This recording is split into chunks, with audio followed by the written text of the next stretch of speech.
une démonstration de celle qu'on ne voit pas. Voici le premier secret.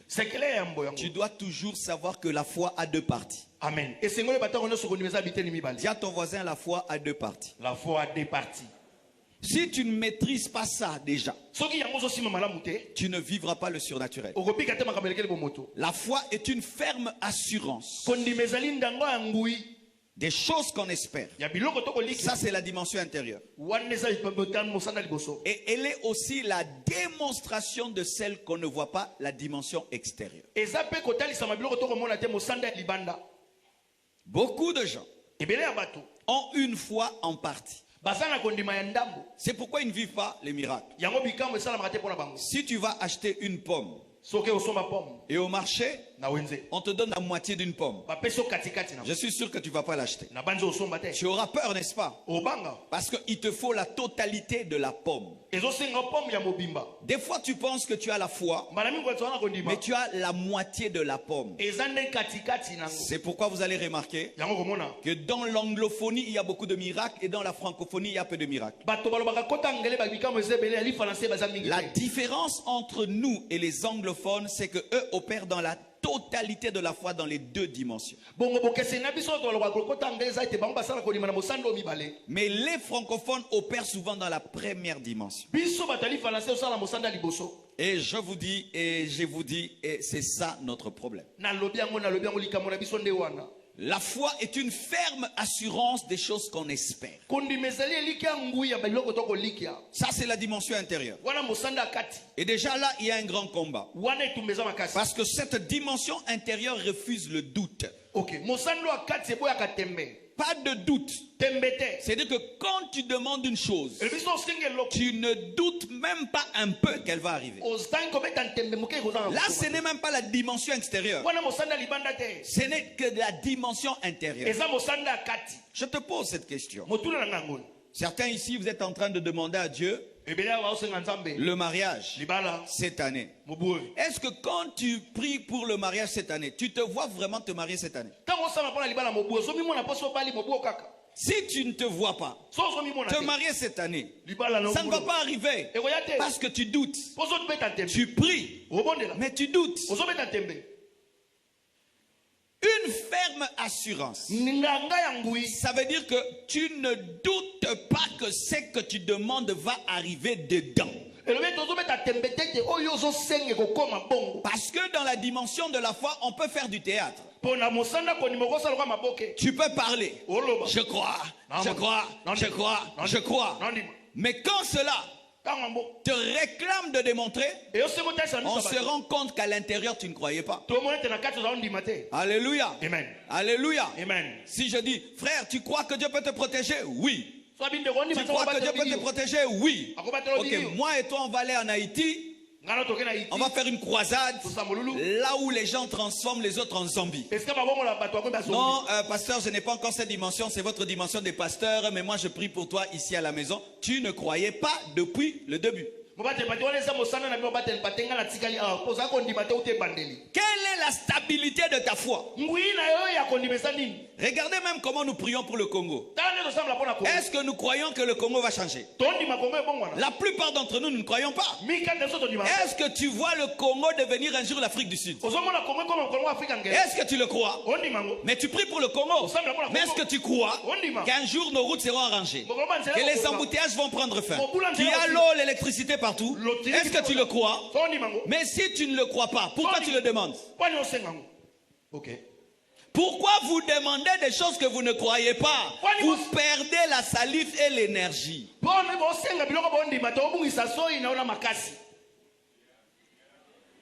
Donne-moi l'amen, hein? Avant de demander, il faut te rassurer que tu ne doutes pas. Quand il y a le doute, c'est une insulte à Dieu. Le doute insulte Dieu. Le doute insulte Dieu. Imagine que je dise à ma fille, Va étudier dans telle école. Je vais payer. Elle dit, papa, mais le Minerval là-bas. Va étudier là-bas, je vais payer. Papa, le Minerval là-bas. N'est-ce pas que c'est une insulte? Chaque fois que tu doutes, tu insultes Dieu. Et là où Dieu est insulté, le surnaturel est absent. Good. Croyez-vous les choses que vous demandez? La foi est une ferme assurance des choses qu'on espère. Donc la foi n'est pas fondée dans le vide. Tu crois quoi? Je crois. Quoi? Je crois. Jésus, c'est tenant devant un homme qui est lépreux, qui est aveugle, lui demande, que veux-tu? Mais non, mais tu connais mon problème. Non, je ne connais pas ton problème. Parce que ce n'est pas parce que tu es aveugle que tu veux voir, peut-être tu veux manger. La foi, c'est la foi des choses. C'est-à-dire, la foi est précise. La foi est précise. Quand tu dis Dieu fais de moi ce que tu veux, lui va te répondre, dis-moi ce que tu veux que je fasse de toi dans ce que je veux. C'est pourquoi des fois Dieu paraît poser des questions bêtes, mais qui ne sont pas bêtes, mais qui veulent révéler une précision dans la demande. La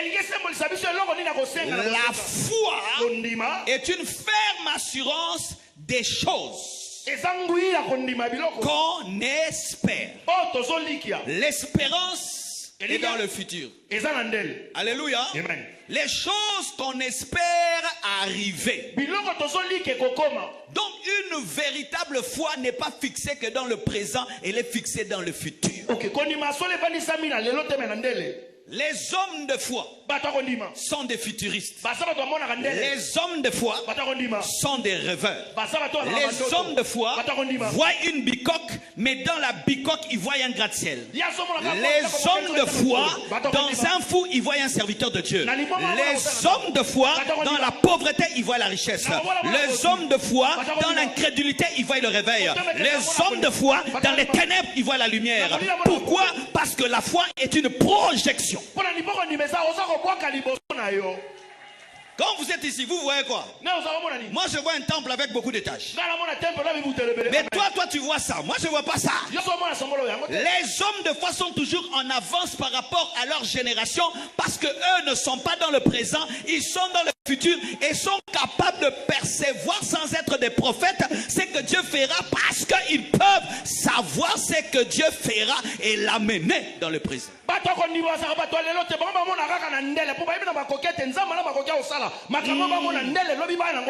C'est pourquoi les hommes de foi sont des prophètes. Tout homme de foi est un prophète. Parce que si je crois que Dieu va changer ta vie, je vais t'annoncer ton changement. Et en t'annonçant ton changement, j'ai prophétisé. Sans être prophète, mais parce que je sais que quand je crois, ça arrive.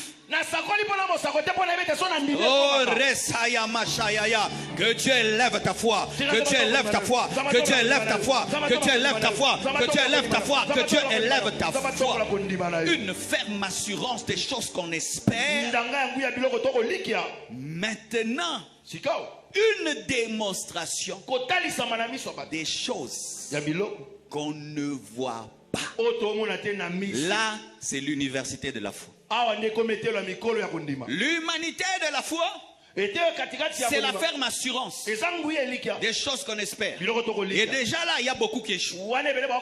Mais même si tu as la ferme assurance des choses que tu espères, tu peux échouer dans la dimension de démontrer les choses que tu n'as pas vues. Car je peux croire à l'intérieur, mais j'ai peur de manifester à l'extérieur. Je peux croire à l'intérieur, mais j'ai peur de dire ce que je crois à l'extérieur.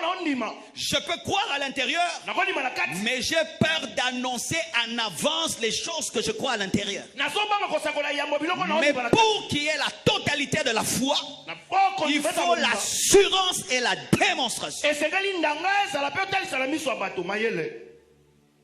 une démonstration des choses qu'on n'a pas vues. Quiconque démontre une chose qu'il n'a pas vue est un fou. La deuxième partie de la foi, c'est sa folie. Écoutez mes frères, si jamais vous ne vous êtes jamais comporté comme des fous, jamais vous ne vivrez le surnaturel, car le surnaturel est pour les fous. Regardez le père Abraham fou. Il quitte ce qu'il voit pour ce qu'il ne voit pas. C'est ça la folie. Il croit qu'une femme doublement ménopausée aura un enfant. C'est cela la folie. Il annonce que dans le futur, même Christ sortira de lui. C'est de la folie. Mes frères et sœurs, tant que vous ne serez pas des fous, le surnaturel ne sera pas vous. C'est pourquoi les Nigériens vivent des miracles, parce que même leur culture, c'est la culture de la folie. Mais les francophones ne vivent pas beaucoup les miracles, parce que notre culture, c'est la prudence. La foi t'amène à prendre une maison. Tu n'as pas le loyer, mais tu crois que tu auras le loyer. La foi t'amène à commencer un ministère. Tu n'as pas de partenaire, mais tu sais que tu auras une parcelle. Tu vas construire. Comment? La foi. La foi t'amène à poser des actes. La foi t'amène à parler. La foi t'amène à agir sur base d'elle.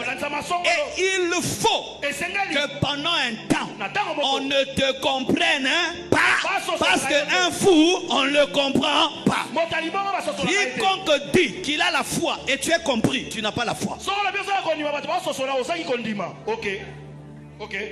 Betelanga mukolo oyo ba comprena yo te depuis aux chrétiens nde na koyebso mukolo na ozalaki na foi. Oh. Ya. Jésus dit à ses disciples, précédez-moi. Après, il vient marchant sur l'eau. La foi a amené les hommes à dire, ça c'est un fantôme. Tu prends tout ton capital, tu mets dans l'offrande et tu dis Dieu va me bénir.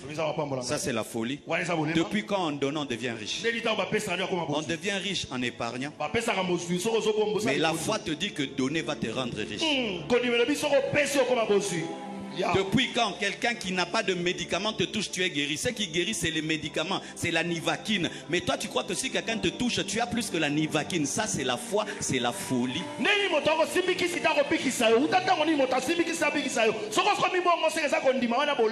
Tu as des problèmes. Au lieu de courir vers ton téléphone, tu t'agenouilles, tu commences à prier. Ça, c'est la folie. Quand on a des problèmes, on ouvre le téléphone, on cherche mon général, mon ministre, mon colonel. Mais toi, tu dis roi des rois, seigneur des seigneurs, Dieu vivant, Dieu parfait, c'est la foi.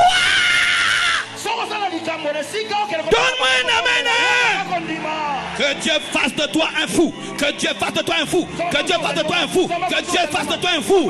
Mais tu seras un fou qui réalise ses rêves. Tu seras un fou qui accomplit ses rêves. Les gens se moqueront de toi. Mais avec le temps, ils diront que ce fou était plus intelligent que nous. Que ce fou était plus sage que nous. Que ce fou connaissait plus que nous. Donne-moi l'amen.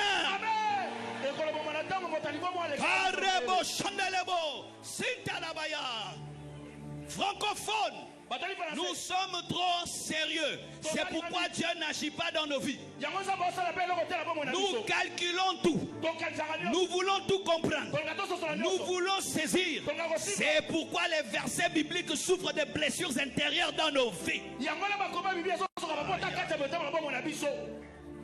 Je vous dis la vérité. Nous venons dans les cultes. Même Dieu est étonné qu'on n'a rien reçu. La table est là. On n'a rien mangé. Par exemple, toi qui es malade, comment tu vas sortir malade encore aujourd'hui? Comment? Vous venez malade à l'église, vous rentrez malade. Pourquoi? Vous venez avec des démons. dans la présence de Jésus, vous sortez avec des démons. Vous venez avec des malédictions et vous rentrez avec des malédictions. Vous venez avec des liens, vous rentrez avec des liens. Pourquoi? Pourquoi? Théorie. Théorie. Dieu guérit. Dieu guérit, oui. Mais sois guéri maintenant. Alors. Oh non, j'attends Renard Bonk, il est mort. J'attends Osborne, il est mort. J'attends Jimmy Swaggart, il vient de mourir. Mais Jésus-Christ n'est plus dans le tombeau. Il est le même hier, aujourd'hui et demain. Il est dans ce lieu. Il est dans ce lieu. Et il peut te guérir si tu crois. Et donne-moi la main.